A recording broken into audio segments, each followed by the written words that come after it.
Bismillahirrahmanirrahim. Assalamualaikum warahmatullahi wabarakatuh. Selamat pagi anak-anak, jumpa lagi dengan Bu Iva. Kita akan belajar tentang perintah sholat meneruskan bab kemarin, ya. Karena belum selesai kita teruskan. Ya, sunnah dalam sholat.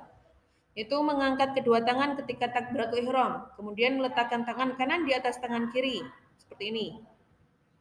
Ya, meletakkan tangan di paha sambil dikepalkan dan jari telunjuk kanan menuju ke arah kiblat saat tasyahud awal dan akhir. Ya, seperti ini. Duduk di atas mata kaki kiri dan jari kaki kanan berdiri saat duduk tasyahud awal atau duduk iftirash. Ya, duduk pada tahiyat awal. Duduk di atas mata kaki kiri, jari kaki kanan berdiri dan telapak kaki kiri berada di bawah kaki kanan saat duduk tasyahud akhir atau duduk tawaruk atau disebut dengan duduk tahiyat akhir. Kemudian menoleh kanan dan ke kiri saat salam. Itu merupakan sunnah-sunnah berupa gerakan dalam sholat. Kemudian kita akan belajar sunnah sholat berupa bacaan, yaitu membaca doa iftitah, membaca amin setelah membaca surah Al-Fatihah, kemudian membaca salah satu surah setelah membaca surah Al-Fatihah pada rakaat pertama dan kedua, membaca doa itidal, membaca doa qunut di sholat subuh, membaca sholawat kepada Nabi ketika tasyahud awal. Kemudian hal-hal yang membatalkan sholat, yaitu berhadas, terkena najis, berkata-kata dengan sengaja, terbuka auratnya. Kalau laki-laki dari pusar sampai lutut. Kalau perempuan auratnya seluruh anggota badannya kecuali wajah dan telapak tangan.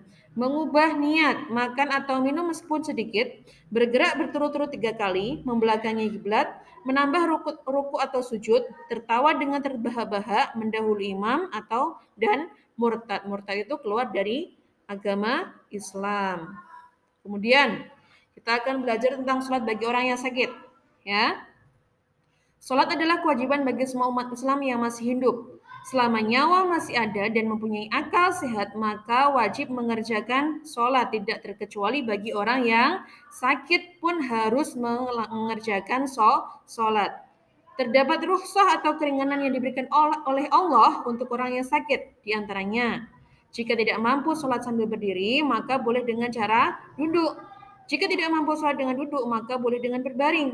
Jika tidak mampu dengan berbaring, maka dengan isyarat mata atau kepala. Apabila semua anggota tidak mampu untuk melaksanakan sholat, maka boleh melakukan sholat dengan hati atau semampunya. Kemudian cara sholat dengan duduk. Niat seperti biasa, duduk menghadap kiblat. Ruku dilakukan dengan menundukkan kepala sedikit ke depan. Sujud dilakukan dengan menundukkan kepala sedikit ke depan.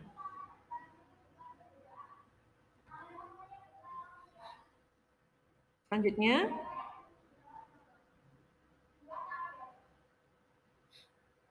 cara sholat dengan berbaring. Niat seperti biasa, berbaring miring ke kanan menghadap kiblat, ruku dan sujud dengan menggerakkan kepala sesuai kemampuan. Sholat berjamaah. Nah, kita akan belajar sholat berjamaah. Jamaah menurut arti bahasa adalah berkumpul atau kumpulan. Jadi, sholat berjamaah adalah sholat yang dilakukan secara bersama atau dengan banyak orang yang dipimpin satu imam. Sholat jamaah paling sedikit dilakukan oleh dua orang. Satu orang menjadi imam dan satu orang menjadi makmum. Sholat berjamaah hukumnya sunnah muakkad atau sunnah yang dikuatkan. Ya. Dalam Al-Quran, ayat yang mengisyaratkan tentang sholat berjamaah adalah wa aqimus sholata wa atuz zakata warka'u ma'ar-raki'in, dan laksanakan sholat, tunaikan zakat, dan rukuklah bersama orang-orang yang rukuk.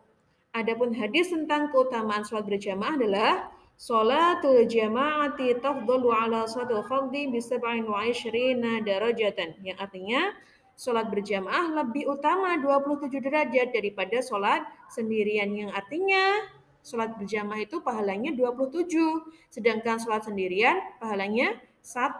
Maka lebih utama yang mana, nak? Lebih utama yang sholat jamaah. Cukup sekian, dipelajari lagi, dibaca lagi ya bukunya.